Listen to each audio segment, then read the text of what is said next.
Hello and welcome to Notes from a Small, Cold, Dark, Miserable Island. Your guide to expat life, a ray of sunshine among all the clouds. And there are many clouds out there. The clouds are back. They're here for good. I'm Mike, I'm Matt. I'm and unshowered and just out of bed. It is Sunday morning. It is the first of the month. It's March 1st. Things are happening oh in the yeah, world. I gotta play the cows dancing thing. Uh, Don't know that. I thought you were just singing that. It's I the was singing the first of first of the the month month. by Bone Thugs and Harmony, my hometown heroes. Oh, yeah, no, this internet meme where the cows dance and they sing. It's not. Maybe it's this. Maybe it's a sample from that. I don't know. I hope so. I hope Bone Thugs and Harmony get their flowers. Can you sing a bit more of it? It's the first of the month. Wake up, wake up. So cash your checks and come on. Get up, get up, get up. It's the first of the month. No? Nothing? Okay. No, no, no. It's I, I'm the woefully unprepared here. the public I'm gonna assistance have checks to. arrive in the States on the 1st and 15th. So Oh, right, right, okay. Um, I'm gonna ask my children. I'll report I, back. I Don't worry. absolutely derailed you and your cow memes. It's a very popular meme. Trust me, bro. Look, we are going to talk a little bit about the news. Has anything happened in the news this weekend? Have you heard anything? Um, I mean, did anybody get like I don't know bombed or anything? I don't know.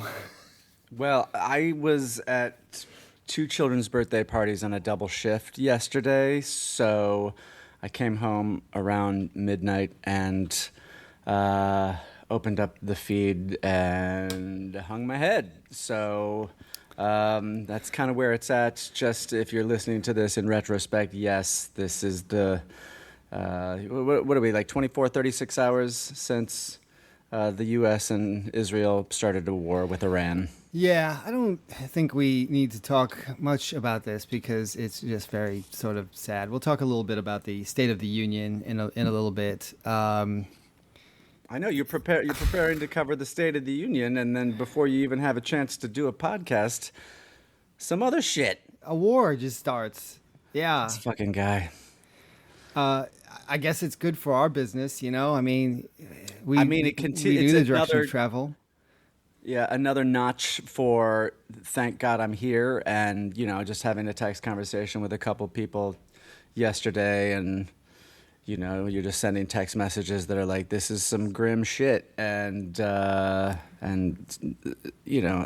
you feel lucky, even though it's devastating that the things are actually happening, to know that all your friends and family back home, every moment of pause and solitude that they get, they have to realize, oh, these things are happening in my name. Are you Things that happen in getting my name too. I just don't, I don't have to look at my neighbors in the eye and think like, hey, you're complicit too, buddy.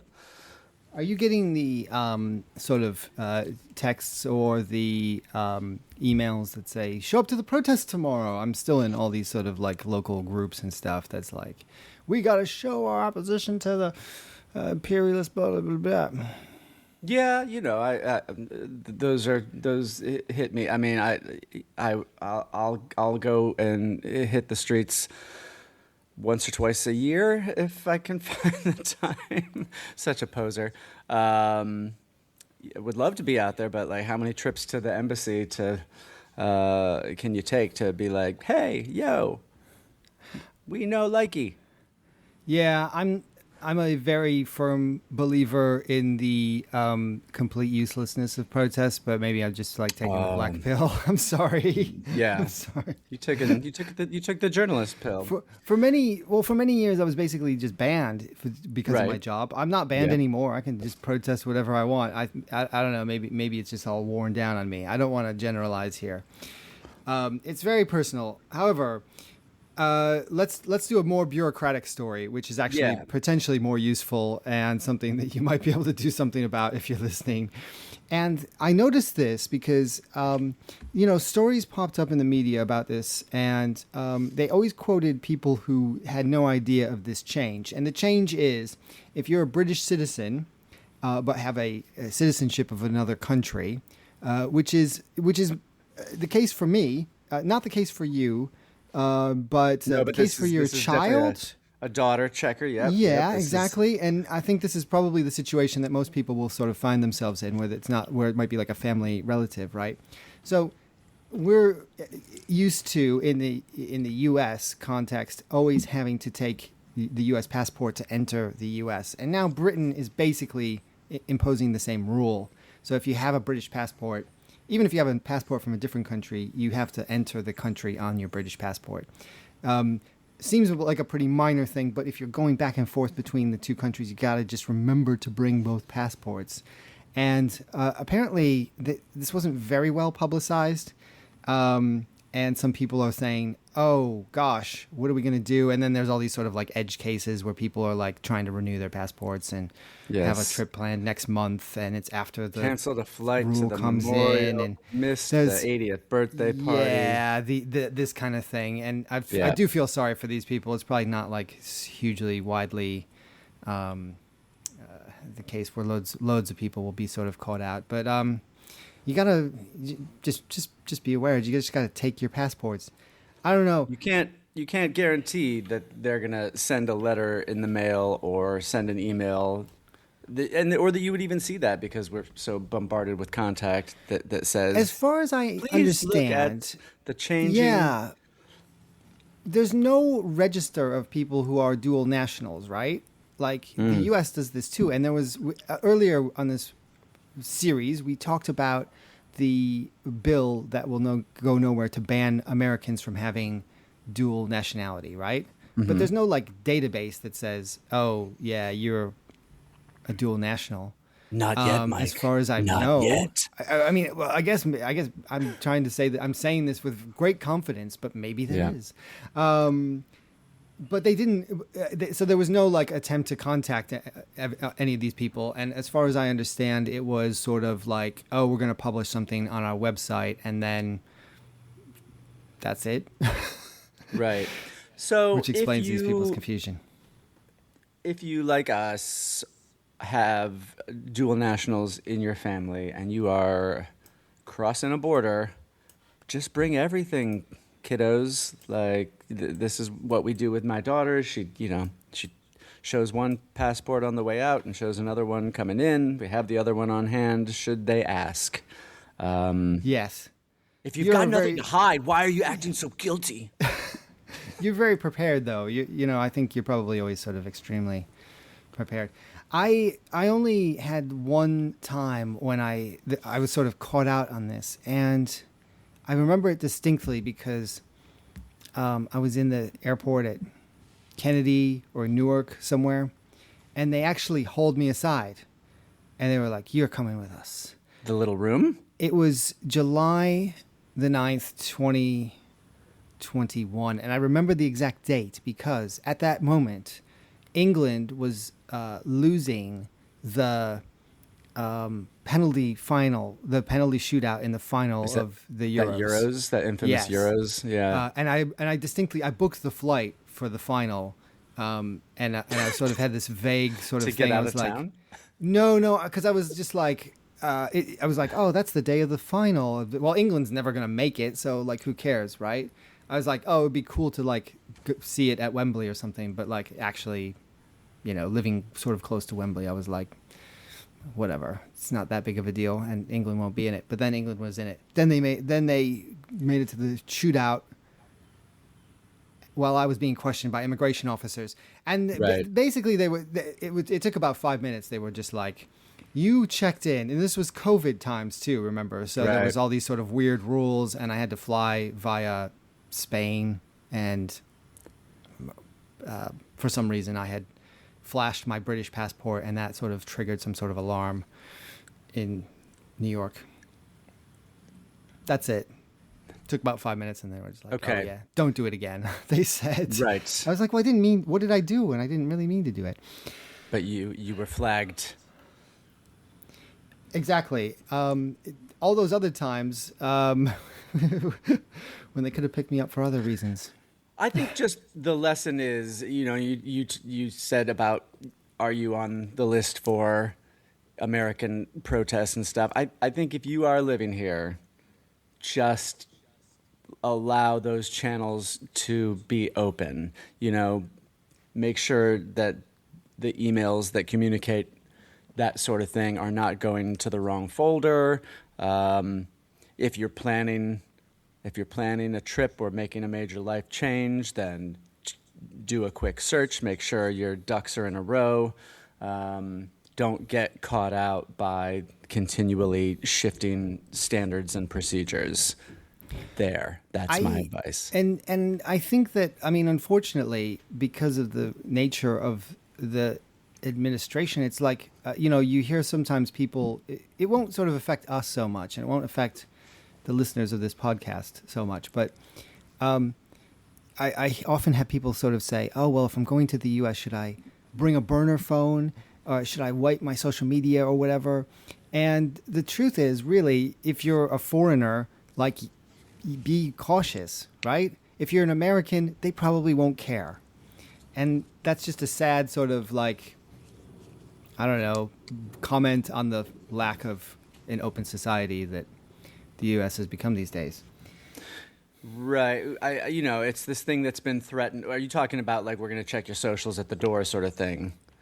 Yeah. That's been threatened. That's sort of been threatened, but I have not even yet to hear any sort of apocryphal stories about man held at Newark because his blue sky was scathing of the administration. Yeah. I'm still waiting to hear they're coming down hard. They're like, you're on blue sky, sir. That's punishment enough. Please. Right. Welcome to America. Oh, thanks. The gun store is the second right. Gun store at the airport. I feel like that's what a lot of English people think about us. Everyone has a gun and they shoot each other on the highway, and this is just a given. Absolutely, you are right. You are right. You're right. That's how it works. And who are we to argue? Airport. Who are we to argue? All your perceptions are correct. Yeehaw. So, this has been really kind of overtaken by events, which we've alluded to. But earlier this week, the State of the Union. State of the Union is great, actually. Yeah, it's wonderful. It's awesome. They're always required to say the State of the Union is strong. They have to use the phrase the State of the Union is. It's a bit on the nose, guys. Did Abraham Lincoln get up and he's like, the State of the Union is actually, we're fucked, dudes. There's no union. We got to go to war. I should probably know the answer to that question. It's a quick Wikipedia search. When did the State of the Union address begin? So Mike, you hit me up. I think it's in the said, Constitution. I think there's something in the Constitution. I think it's always been there. So he must have been like, guys, the State of the Union we're all cracked. Right. 77 years ago, the State of the Union was better than it is now. So you hit me up and said, well, the State of the Union was a couple days ago. We should probably talk about that. And I was on the level with you and said, I couldn't bring myself, Mike. It's the week after half term. My kid was sick all week. A lot going on at both me and my wife's work. So I was like, why would I do that to myself? Why would you torture yourself? You shouldn't, and you should, and I didn't. I just watched the clips. Just wake up the next morning and did stormtroopers walk in behind him while he was making the speech? And, were people executed on site? No? Okay. Well, then did anyone throw an keep egg? Going. Did we start bombing Iran during the speech? No? Okay. Oh, thank God. The slow release on that one. It was the longest in history, right? So not only was it jam-packed full of bullshit, it was also very, very, very long. And this is what we have, I guess, the media for these days. It's to sort of give you a 3-minute synopsis, right? And publish a transcript the next day. DW. DL. Yes. So Too long. Didn't watch. Oh, right. That's, yep. took me a bit. Up. Or you can read the transcript. Right. All right. But I wanted to give you, since you're sort of not even in that sort of 2-minute clip depth, I'm going to give you a quiz. Okay. All right. There's two. Sorry, I'm going to read out 3 things. 2 of them Donald Trump did say. One of them. Oh, we're doing 2 truths and a lie. He didn't say. 2 truths and a lie. Exactly. Okay. All right. Should I up front just tell you the things that I do know okay. The scraps that I picked up? Okay. Yeah. All right. I know that him and Ilhan were shouting at each other. Oh yeah. I know that Al Green had a sign that said "Black people are not apes" ripped from his hands. Yeah. I know Al that Green did his thing. I know that at one point in the speech, Trump just pointed at the side of the aisle with the Democrats and said, "These people are crazy. These people are dangerous lunatics," or whatever hyperbole he used.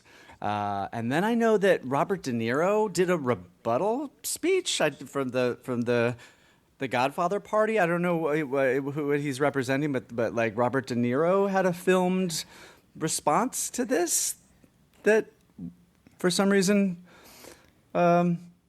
I didn't even see that. That's more. Okay. Maybe you know more than I do about this. Just about You film wrote that stars. down. I had no idea what you were talking about.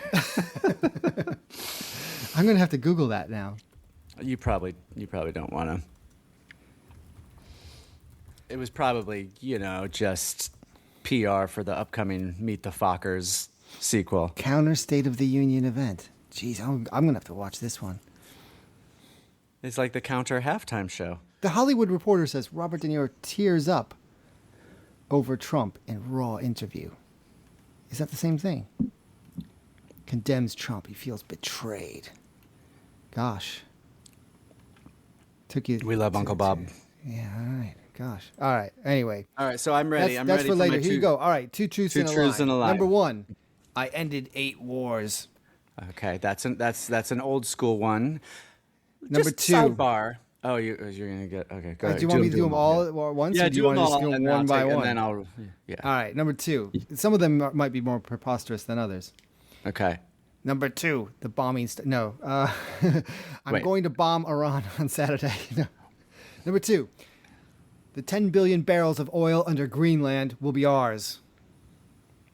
Uh-huh. Number 3. The price of eggs is down 60%. Okay. Wow. Now, I know a big knock is the whole, he never talks about affordability. He always is like, whoa, groceries, what a funny word. I'm going to, because everyone does a Trump impersonation, I'm going to start doing a completely different one. I'm going to be like, the price of eggs is down 60%. That's me doing Trump instead of, the Seth Meyers, Colbert. They all do a sort of version of the cadence. All right, I'm gonna break down. Okay, so I ended 8 wars. So this is hilarious. So with last night's news, it absolutely shits me that the guy who was doing backflips and whining and going on a PR tour and begging and threatening so that he could get the Nobel Peace Prize. Gets the woman who won the Nobel Peace Prize to show up and do a photo op handing it to him. Gets FIFA to create a peace prize.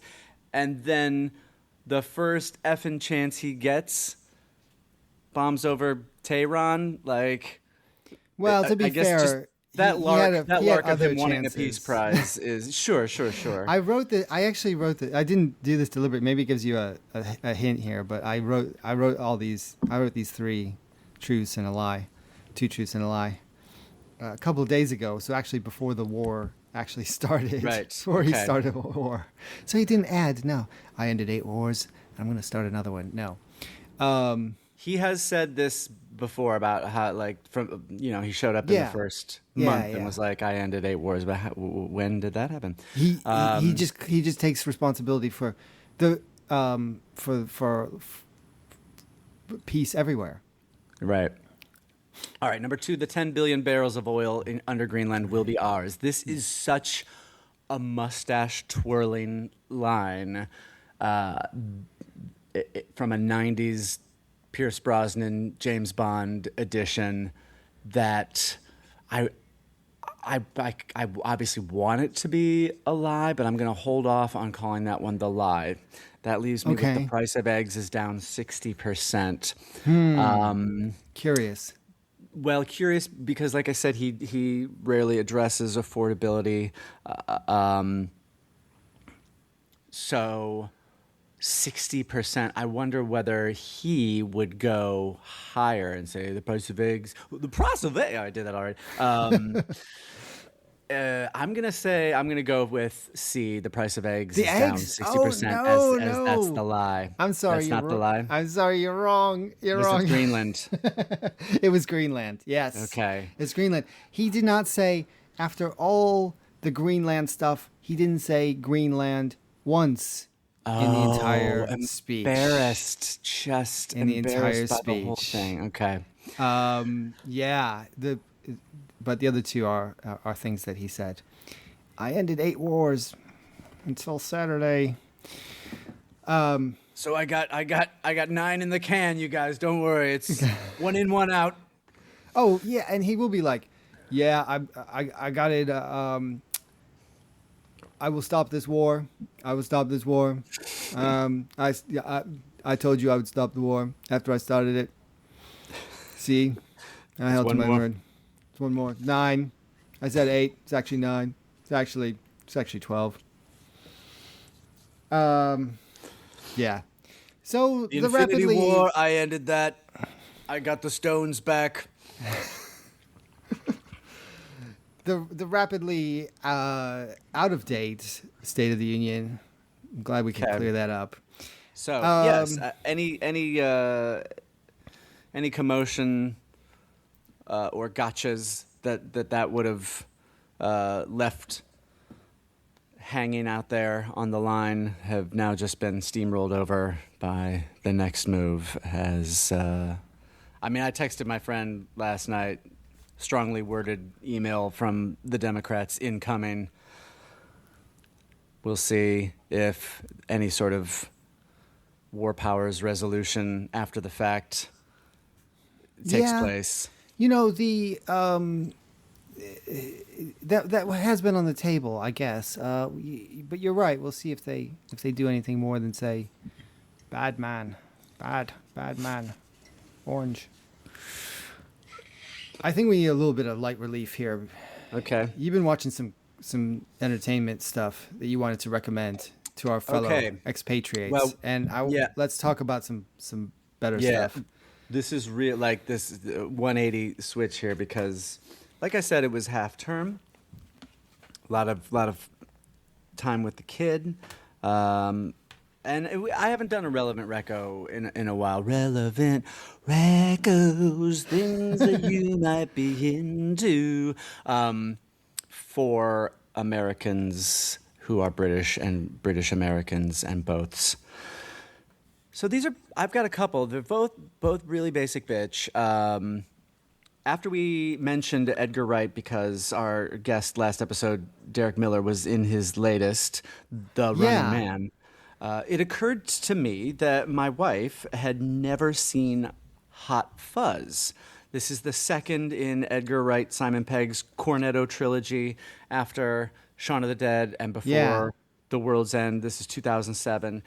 I pulled out my box of actual physical DVDs and found my copy of Hot Fuzz, and we watched it. I rewatched for me, and I got to tell you, I laughed like an idiot for an hour and 45 minutes. Just a great comedy. They don't make them like this anymore. They don't make studio comedies at all anymore. But really recommend Hot Fuzz, and this is why it's a reco for our types of people. It's just this fantastic juxtaposition of the steely macho U.S. style detective action movie, you know, like something that Wesley Snipes or Bruce Willis or Keanu would have been in the last 30 years.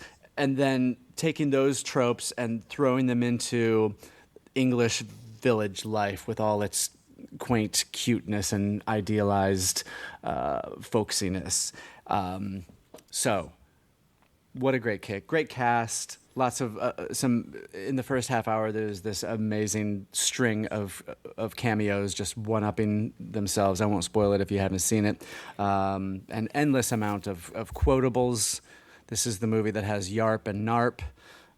So yeah, Hot Fuzz. Do you remember this one, Mike? Yeah, it's been years. It's probably since it came out or just after it came out. But I might revisit it because I forget what Yarps or Narps were. Don't say anything. I'm gonna rewatch it tonight. Yarp. So, Hot It's Fuzz.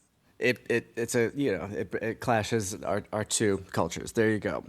The other thing, then, real quick, I have been going through with my 6-year-old daughter the Beatles anthology. So this originally was released in 1995. Great big deal. They brought out all these compilations of previously unheard outtakes and then a big documentary series.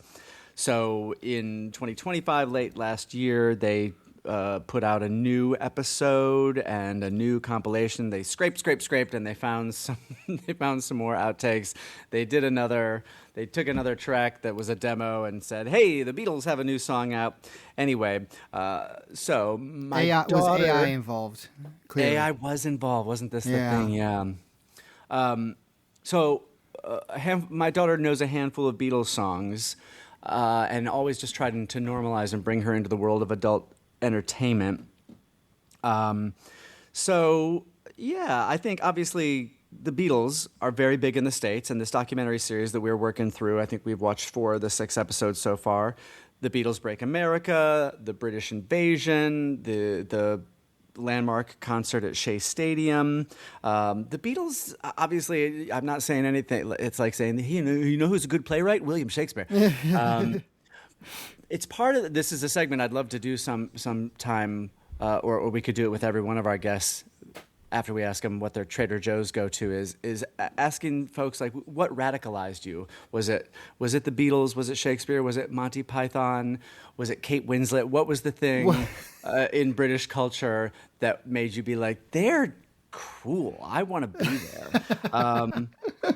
So it's just it's a joy to introduce the Beatles to a 6-year-old. The songs, the personalities, the history, and how it overlaps with important times in American and British history. There was this great thing. We also got a library book out about the Beatles for her, and there was a note about the Beatles canceling or refusing to do a concert in Florida in 1960, blah, blah, blah, because of ongoing segregation there. So, yeah. Huh. My kid can sit. Oh, yeah, go ahead. So I was rooting around for my possessions that I left in my mother-in-law's loft, i.e. attic, a few weeks ago. And I came across all these Beatles fanzines that like original from the 1960s, right? And some from like 1962 and 1963 or whatever, I think. And I was like, Sally, you have all these. They're in pretty good condition. My son, I suppose, without getting into the music itself, like kind of had to explain to him why the Beatles are such a big deal, is now trying to flog them on eBay to split the profits with Grandma.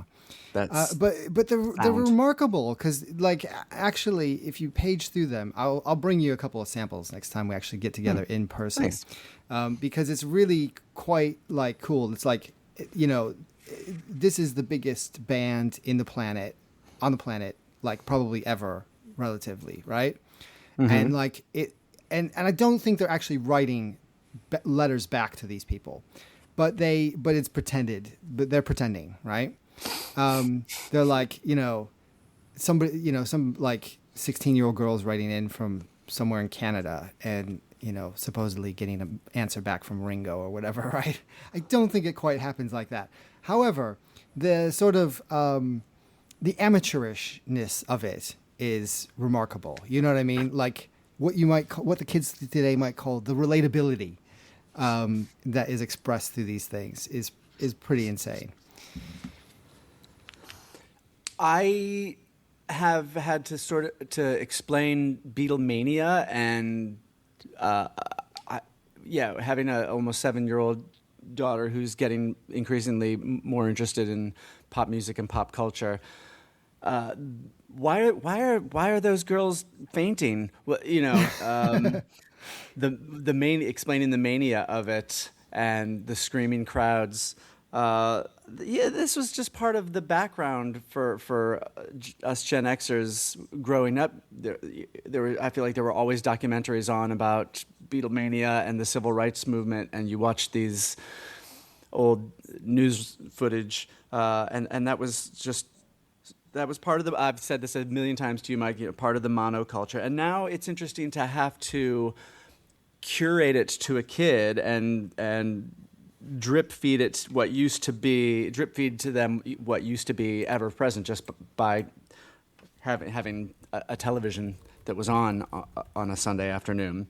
It's nice. I like to have something in common with her, and it makes a nice break from, or maybe a corollary to, K-pop Demon Hunters, which is I'm not against that at all. Is that on repeat? It's not on endless repeat, but it's talked about quite often, and the songs are played quite often. And there's only like 10 of those songs, so having hundreds of Beatles songs to be able to turn to is useful. My daughter does a mean intro to "Love Me Do." You'll be surprised that she can do mouth instrumentations like her old dad, and so she's going, wah, wah, wah, wah, wah, wah, wah. I'm very, very proud of her. You taught her how to do that. Oh, well, that's so nice. So, Beatlemania 2026. That's my relevant reco. I have a quick one. I'm not going to belabor this too much, but I just want to apologize to the people of the northern part of this country, because as I've been reading this library book about the Beatles to my child, I've also been engaging in really offensive Liverpool accents. You've been trying to do the Liverpool accent? Oh, yeah. Ooh. Sorry, please edit that out. My mother would not be proud. All right. One of my friends is a history teacher, and she was like, "You got to watch this 3-part Tony Blair documentary on Channel 4. I was like, that sounds like something for you, not for me. But then my mother-in-law, who was visiting last week, she put it on, and I suddenly got engrossed in it. And it seems to be very relevant. So it's like a British prime minister is in league with an American president, and they're bombing a country which the first 3 letters of the country name are I, R, and A. Right. It's the seminal part. And I think, if TBF Keir Starmer isn't part he's of not, this coalition yet. He's definitely not sort of standing shoulder to shoulder, but they are doing some. Historically, it's interesting. Historically, because we forget about all this stuff. A lot has happened in the last 20 years or so, but it was such a contentious issue at the time. Quite an interesting guy. The people who were speaking to him, there's at least 2 prominent Epstein files names in there, Bill Clinton and Peter Mandelson, and they put a little disclaimer at the end of the episode saying, we interviewed Peter Mandelson before all this stuff came out. We just knew about his garden variety type scandal and corruption, not this Epstein stuff. But it's actually fascinating, and not just for history teachers. If you are a little bit hazy, or just like me, forgot about that sort of period of history, which seems so different, even though it wasn't so long ago. It's a good one to sort of get up to speed. The Cool Britannia era is one that I would probably like to nostalgically revisit, and also just because I wasn't aware of what was going on over here culturally and politically as much until, no surprise, bands and electronica and Britpop and things made me go, oh yeah, this is radicalizing me. I'm interested in England. And then that was right around the time that you and I had our first visit here, 97. When did Blair come into office? 1997. Okay. Oh wow! So there's a clip from a couple of years before that, and one of those Manchester bands. I don't think it's Oasis. I think it's like Manic Street Preachers. I don't know. Happy Mondays. No, because they. I think don't think they were like too far left. But it was like it was like when like everyone was baggy. Like. Are we talking about like acid jazz? Yeah. Happy Mondays. But Black Crepe. It might be them. Yeah. Damn, I should have done research. I should have jotted this down. But anyway, they were like, yeah, and the people who are really giving the youth hope are the people on this stage and a guy in the audience named Tony Blair. Woo!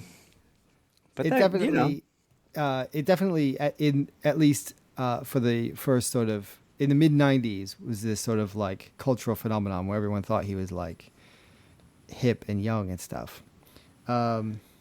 Be careful, guys. Be careful. Even AOC one day will be Auntie AOC, and you know. Yeah, that's right. That's right. Look, I think that's about it, right? We've been wanging on long enough. We got some. Gross. We got. Is that an English phrase? Yeah, it is. Yeah. Wanging on? Yeah, it doesn't mean what you think it means. It just means talking at length. Good. Wanging off. That would be. We're going to be back. No. We're going to be back soon with some more guests. Unless you have anything before we go. Well, I feel like every time we get to this before we go, I mean, there was another thing, and it may or may not have taken the form of something quasi-musical, Mike. Now, a lot of us Americans, having fled the United States health insurance industrial complex, we have a complex relationship with the National Health Service here, the NHS. Yes. So this past week, and this might open a whole can of worms, but this past week I had a contact with the NHS, which inspired approximately 16 bars. So, with apologies to the great Chuck D, and acknowledgement to the systemic racism of the American prison industrial complex, I prepared a little something. Okay. Are you ready? Let's hear it. All right, let's see. 50 grand, I get this in one take. Here we go. Thinking of things. Base for your face, London. Base for your face. Bars for your arse. I'd never like to crack myself up.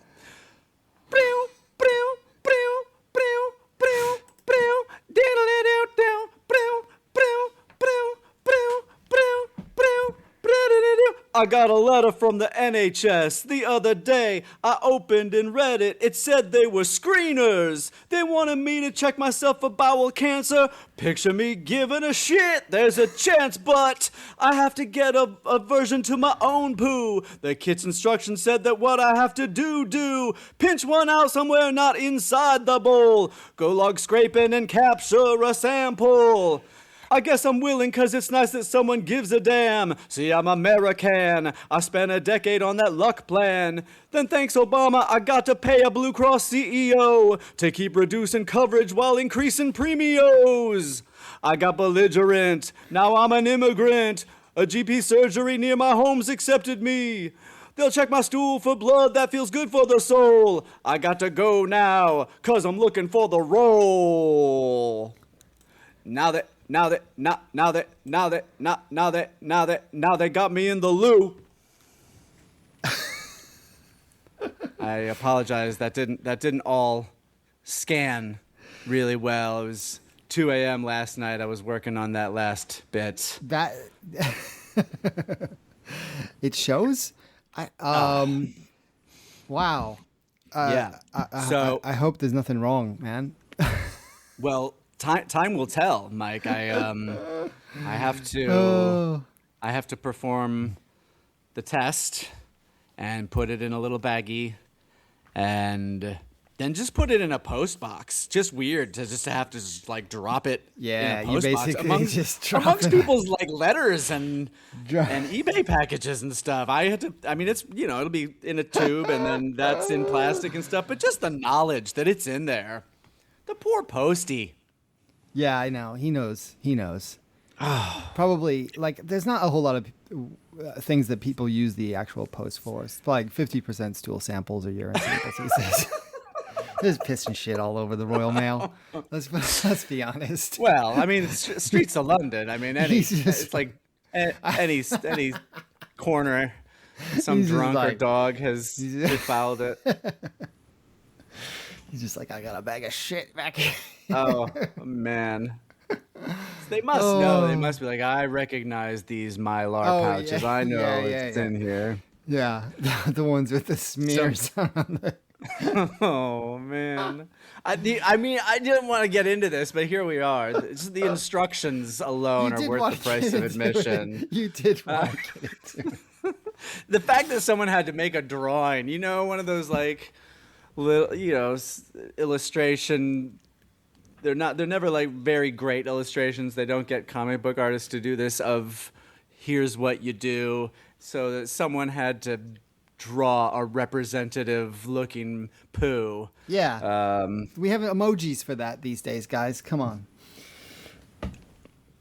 We should do a NHS centric episode somewhere along the Yeah, line. we have to. There was so much there's so much to talk about. So much to talk about. And likewise, I think British people do not understand the US system very well at all. Basically, going back to the sort of idea that everyone gets issued with a gun at the airport. They basically think if you break your leg, you die and have to pay $50,000 after you die or something like that.